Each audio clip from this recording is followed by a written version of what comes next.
এই দুশ্চিন্তা, পেরেশানি, মারাত্মক পেরেশানি থেকে মুক্তি পাওয়ার জন্য বিষ্ণু ইসলাম দুটো দোয়া পড়তেন। কয়টা? অনেকগুলো পড়তেন। স্পেশাল দুটো দোয়া আজকে আপনাদের শিখায় যাব, শুনবেন।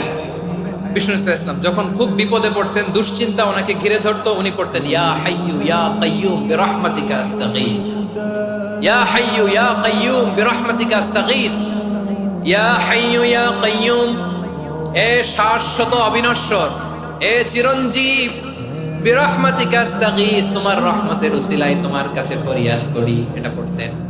আবার আরেক বর্ণনায় এসেছে ইয়া হাইয়ু ইয়া কাইয়ুম বিরহমাতিকা আস্তাগীথ আসলিহ লি শা'নি কুল্লাহু ওয়া লা তাকিলনি ইলা নাফসি তারফাতা আইন। আসলিহ লি শা'নি কুল্লাহ, আল্লাহ আমার সবকিছু আপনি সেটেল করে দেন। আমাদের সব ঝামেলা সেটেল করে দিতে পারে কে? আমরা তো সেটেলমেন্টের জন্য ওএসপি সাহেবের কাছে যাই, ডিসি সাহেবের কাছে যাই, অমুক ভাইয়ের কাছে যাই, তমুক ভাইয়ের কাছে যাই। এই দোয়া পড়লে আরশের উপর থেকে আপনার ম্যাটার সেটেল করে দিবে কে?